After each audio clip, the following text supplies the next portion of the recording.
Hi guys, இன்னைக்கு நம்ம வீட்டில் சிக்கன் வச்சு ஒரு டிஷ்ஷு, அப்புறம் ஒரு மிக்ஸ்டு வெஜிடபிள் ஃப்ரையுங்க. இதுக்கு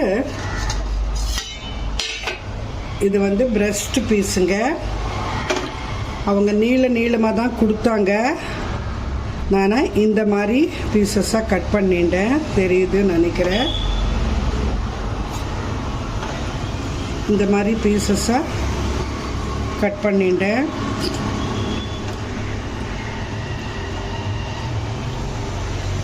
இந்த மாதிரி பீசஸாக கட் பண்ணிட்டேன். இப்படி தான் வந்தது அது.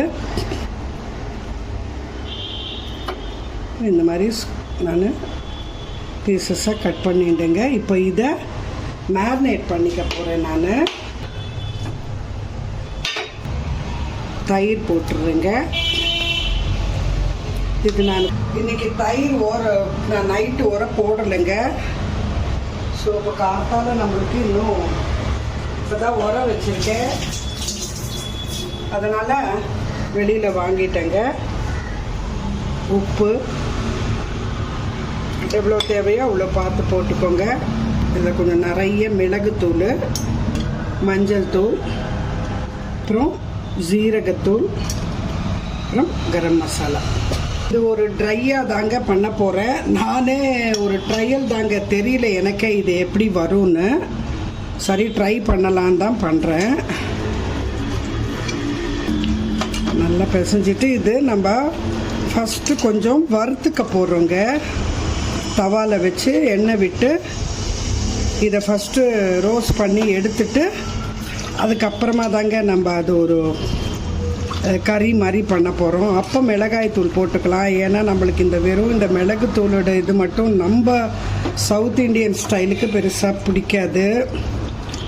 அதனால் இதை இப்போ இது என்ன நம்ம ரோஸ்ட் பண்ணுறச்ச கருப்பாக ஆகிடும் மிளகாய் தூளெல்லாம் போட்டால். அதனால் இதில் நான் எந்த ஒரு மைதா மாவெல்லாம் போடலை. இது ஏதோ என்னோட ஓன் இதில் நான் பண்ணிட்டுருக்கேங்க, அசம்ஷனில் ஆன் பண்ணிக்கிறேன். இப்போ இதை மூடி வச்சுட்டு ஒரு முடிஞ்சால் உங்களுக்கு 1 hour ஊறிண்டா நல்லது தான். டைம் இல்லைன்னா ஒரு ½ an hour ஆகுது மினிமம் ஊறினா போதும். சிக்கன் தானே சீக்கிரமாக ஊறிடும். நான் ஒரு 1 hour இதை ஊற வச்சுருக்கிறேங்க. அதுக்கப்புறமா இதுக்கு தேவையான ப்ரிப்பரேஷன்ஸ் எல்லாம் ரெடி பண்ணிவிட்டு இந்த வெஜிடபிளும் பண்ணிவிட்டு லாஸ்ட்டில் இதை பண்ணிக்கிறச்சு அது நல்லா ஊறி இருக்கும். இப்போது நம்ம அந்த பொரியல் பண்ணிக்கிறதுக்கு கடாயை வச்சுட்டு எண்ணெய் விட்டுட்டோம். இந்த தாளிப்புக்கு வெறும் சீரகம் மட்டும்தாங்க போடுறேன். பொரிஞ்ச உடனே கோவக்காவை இந்த மாதிரி நீளமாக கட் பண்ணிட்டேங்க. இதில் போட்டுறேன். இது கொஞ்சம் வதங்கட்டும்.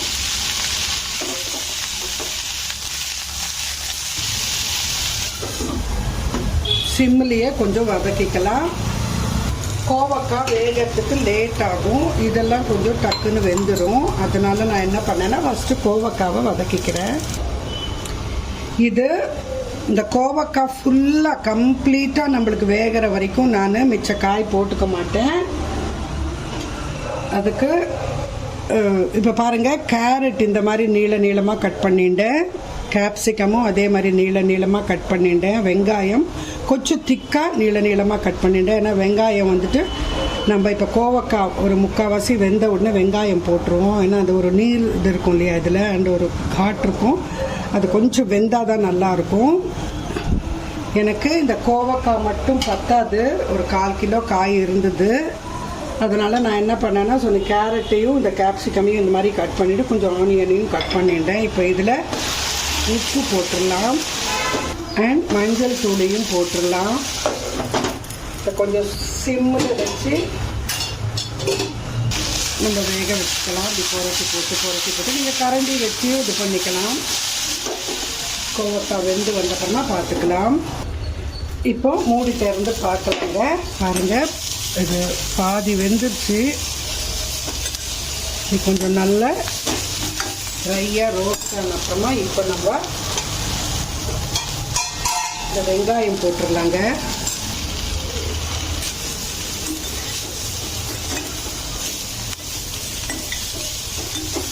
திருப்பியும் மூடி வச்சிடலாம். இந்த வெங்காயம் வதங்கி வரட்டும்.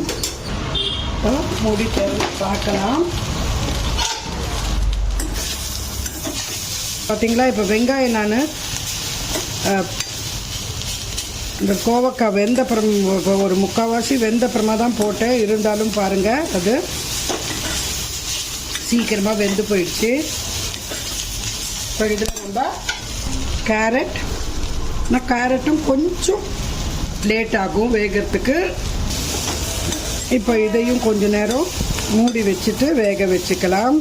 இது கொஞ்சம் கோவக்காய் வேற கொஞ்சம் பழுத்ததாக இருந்திருக்குங்க, அது கொஞ்சம் இந்த கருப்பாக ஆயிருக்குது. அதர்வைஸ் இது ஒன்றும் தீஞ்சு போல. திறந்து பார்க்கலாம்.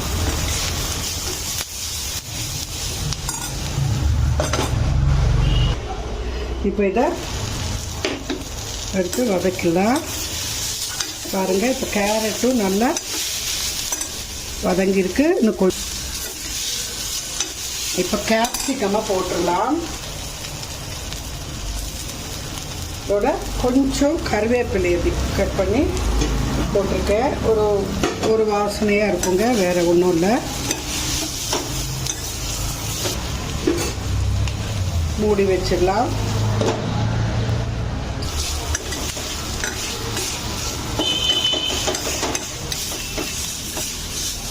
நல்லா கலந்து விட்டுக்கலாம். இப்போ உங்களுக்கு பார்க்கறதுக்கு அது கீழே அப்படி தீஞ்ச மாதிரி இருக்குங்க, ஆனால் அது தீயலை. இந்த கோவக்காய் ரெண்டு பழுத்து இருந்தது இல்லையா, அது அப்படி ஒட்டின்னு இருக்கு. பட் அடி வரைக்கும் ஒன்றும் போகலை. இப்போ இந்த மிளகாய் தூள் தூவிட்டு இது அப்படியே கொஞ்சம் நேரம் ஆஃப் பண்ணிவிட்டு மூடி வச்சிடலாம். ஆஃப் பண்ணிவிட்டேன். இப்போ மூடி வச்சிடுறேன். கொஞ்சம் நேரம் கழிச்சுட்டு இன்னும் நல்லா இது வெந்து போயிருக்கும்.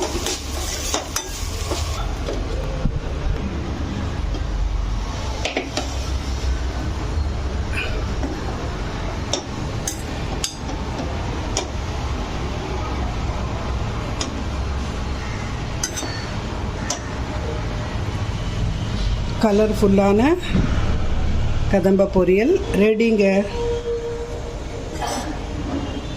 விட்டுக்கலாம். இந்த பீசஸை போட்டு எடுத்துக்கலாம். இந்த பேட்ச் முடிஞ்சப்பறமா நம்ம வேற பேட்ச் போட்டுக்கலாம். எல்லாத்தையும் திருப்பி போட்டு நல்லா வேகிற வரைக்கும் நம்ம இதை வேக வச்சுக்கலாம். இப்போ ஃப்ளேம்ஸை கொஞ்சம் ஏற்றிக்கிறேன். முன்னாடி கொஞ்சம் சூடு ஜாஸ்தியாக இருந்ததுனால குறைச்சிட்டேன். பொறுத்து இப்போ இது நல்லா அந்த ஸ்மோக்கி ஸ்மெல்லு வருதுங்க. இந்த வெளியில் நம்ம கபாபுக்கு அந்த ஸ்மோக்கி ஸ்மெல் வரும் பாருங்கள். அப்படி நல்ல ஸ்மோக்கி ஸ்மெல் வருது. இப்போ இது நல்லா எல்லா பக்கமும் வெந்துருச்சு. நான் எடுத்துட்டு வேற பேட்ச் இப்போ இதை எடுத்துடலாம்.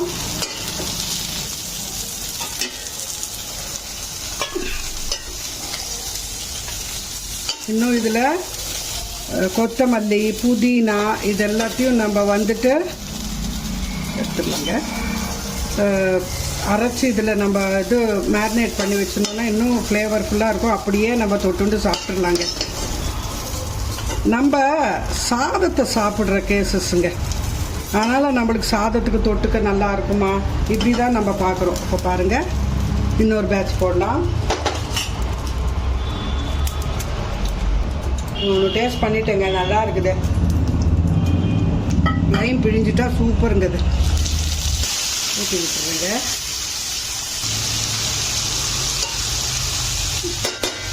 மூடி வச்சுட்டு வேக வச்சுக்கலாம். ரொம்ப சாரிங்க, ஃபோனில் சார்ஜ் ஆகிடுது. நான் அது ரெக்கார்ட் ஆகிட்டுருக்குன்னு நினச்சேன். அப்புறமா அது சுத்தமாக சுவிட்ச் ஆஃப் ஆனப்புறமா தான் அது சார்ஜே போயிருக்குன்னு நான் பார்த்தேன். நான் அதுக்கப்புறமா ஆஃப் பண்ணிவிட்டு நான் இந்த தக்காளி போட்டப்புறமா உங்ககிட்ட சார்ஜ் பண்ணிக்கிட்டு கண்டினியூ பண்ணுறேங்க. நான் என்ன பண்ணியிருக்கேன்னா செகண்ட் பேட்சையும் வறுத்து எடுத்துட்டேன். அதுக்கப்புறமா இதே பேன்லேயே நான் அது கொஞ்சம் கீழே கருப்பாக இருந்தாலும் பரவாயில்ல, ஏன்னா ஆயிலு மசாலாஸ் எல்லாம் அதில் தானே இருக்குது. ஏஎம்சி பாத்திரத்தில் கீழே அப்படி ஆனாலும் நமக்கு அந்த கருப்பு ஒன்றும் அந்த இந்த தொக்குல போய் சேராதுங்க. கருப்பும் ஆகாது, கசப்பும் வராது. இப்போ நான் அதில் பட்டர் போட்டுட்டு ஜிஞ்சர் நல்லா மெலிசாக கட் பண்ணிட்டு அதை போட்டு வதக்கிட்டேன். அப்புறமா அதே மாதிரி நிறைய பூண்டு ஜிஞ்சர் போட்டேங்க. பூண்டையும் அதே மாதிரி மெலிசாக கட் பண்ணிக்கிட்டு அதையும் போட்டு வதக்கிட்டேன். அது ரெண்டும் வதங்கின அப்புறமா வெங்காயத்தை நல்லா மெலிசாக கட் பண்ணி அதையும் போட்டு வதக்கிட்டு இப்போ தக்காளியும் போட்டுட்டு வதக்கிட்டேங்க. அதுக்கு கொஞ்சம் உப்பையும் போட்டு வதக்கிட்டேன். ஏன்னா நம்ம அந்த மேரினேஷன் பண்ண அந்த சிக்கனுக்கு மட்டும்தான் உப்பு போட்டோம். இப்போ இதுக்கு உப்பு தேவை இல்லையா கிரேவிக்கு, அதனால் போட்டேன். சாரி. இதில் தண்ணி விட்டுடலாங்க. கொஞ்சம் முழுகிற வரைக்கும் தண்ணி விட்டுடலாம். பாயில் ஆகி வரட்டுங்க. கொஞ்சம் பாயில் ஆகி வந்த உடனே இப்போ நம்மளுக்கு அதில் மிளகு போட்டிருக்கோம், ஏன்னா அது கொஞ்சம் ஃப்ளேவராக இருக்கும்னு. இப்போ இதுக்கு கொஞ்சம் மிளகாய் தூள், நமக்கு கொஞ்சம் சவுத் இண்டியன் ஸ்டைலில் இருந்தால் தானேங்க பிடிக்கும். அதனால் கொஞ்சம் மிளகாய் தூள், கொஞ்சம் தனியாத்தூள்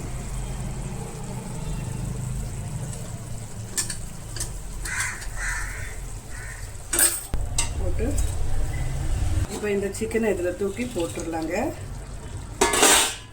இதில் கொஞ்சம் கார்ன்ஃப்ளவர் வந்துட்டு நீங்கள் இல்லை மைதா மாவோ கொஞ்சம் கலந்து விட்டால் கிளாஸியாக நல்லா இருக்குங்க. நான் போடலைங்க இது.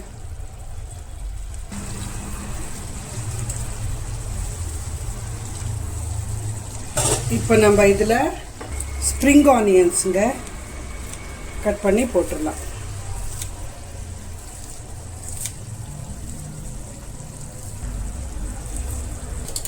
கலந்து விட்டுட்டு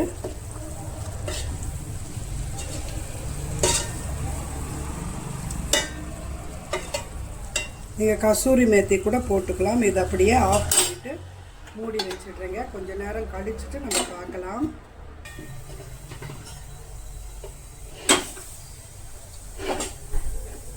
ஹோட்டல்லலாம் நீங்கள் சாப்பிடுவீங்க பாருங்கள், நம்ம சாப்பிடுவோம் இல்லையா, பட் அவங்க கொஞ்சம் மைதா போடுவாங்க நினைக்கிறேங்க. நான் மைதா கலந்து மைதாவோ கார்ன்ஃப்ளவரோ அந்த ஒரு கிளாஸியாக ஒரு இது வரும் இல்லையா, பட் நமக்கு வேண்டாங்க, அதனால் நம்ம போடலை.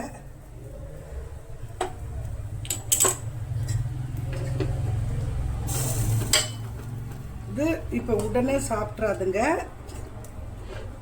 கொஞ்சம் இந்த இதெல்லாம் கொஞ்சம் ஃப்ளேவர்ஸ் எல்லாம் அதில் இறங்கட்டும். ஏன்னா இது கொஞ்சம் ரஃப்பாக தானே இருக்கும் சிக்கனு, நம்ம கொஞ்சம் இந்த வறுத்து தானே போட்டிருக்கோம். இப்போ பார்த்தீங்க இல்லையா இந்த கிரேவியில் உங்களுக்கு நான் அதனால தாங்க அதே பாத்திரத்துலேயே பண்ணி காமிச்சேன். வேறு பாத்திரத்தை எடுத்து வீடியோக்காக நான் பண்ணலை. இப்போ கீழே அப்படி இருந்தாலும் எல்லாமே வதங்கி இருக்குது. அட் த சேம் டைம் எந்த ஒரு அந்த டார்க்னஸ் இதில் வரல பாருங்கள், இந்த டார்க்காக ஆனால் அந்த இதெல்லாம். அதனால் நான் இதுலேயே பண்ணிட்டேன். ரொம்ப சுரண்டி எடுத்தால் பின்ன அது வரதாங்க செய்யும். நம்ம சுரண்ட வேண்டிய அவசியமே இல்லை, அது வதங்கிடுறதில்ல. இப்படியே மூடி வச்சுட்டு கொஞ்ச நேரம் கழிச்சுட்டு பார்த்தோன்னு வச்சுக்கோங்க, இன்னும் இதெல்லாம் நல்லா ஒட்டி வந்துடும். ரொம்ப ட்ரையாகவும் பண்ணிட்டோன்னா நம்மளுக்கு அதுவுமே வந்து சிக்கன் சாப்பிடச்சு இந்த ஜூஸியாக இருக்கணும் இல்லையா. இது அவ்வளோதாங்க. மூடி வச்சிடலாம். கொஞ்சம் நேரம் கழிச்சுட்டு காட்டுறேன். சாரி, மறந்துட்டேன். லைம் பிழியணுங்க, அதை மறந்துட்டேன் நான் உங்களுக்கு. டிஷ்ஷை கூட நம்ம இப்போ இதில் ஷிஃப்ட் பண்ணியிருக்கோம்ல, ஆனாலும் அது சூடாக தான் இருக்கும், அதனால் ஒன்றும் பயம் இல்லை. இப்போ இப்படி இருக்கு இல்லையா, உங்களுக்கு கொஞ்ச நேரம் கழிச்சுட்டு பாருங்களேன், நல்லா ஒட்டி வந்துடும். நான் சொன்னேன்ல இது மட்பாட் மாதிரிங்க, இது அப்புறமா வெந்து வரும். ஏதோ ஒரு நான் எனக்கு ஒரு ஸ்டைலாக ஒரு ட்ரையல் பண்ணேங்க. சாப்பிட்டு பார்த்தா தான் தெரியும். கொஞ்ச நேரம் கழிச்சுட்டு சாப்பிட்டு பார்க்க. இன்றைக்கி நம்மளோட லஞ்ச் இது தாங்க, சிக்கன். பாருங்கள், அதில் இருக்கிற ஆயில்ஸ் எல்லாம் நல்லா ஊஸ் அவுட் ஆகி இன்னும் நல்லா ஜெம்முன்னு வந்துருக்குங்க. இன்றைக்கி ரசம், இது இதெல்லாம் சேர்த்து பண்ண ஒரு பொரியலுங்க.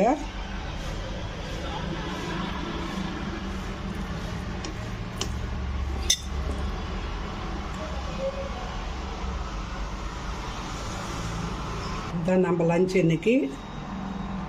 தேங்க்யூ.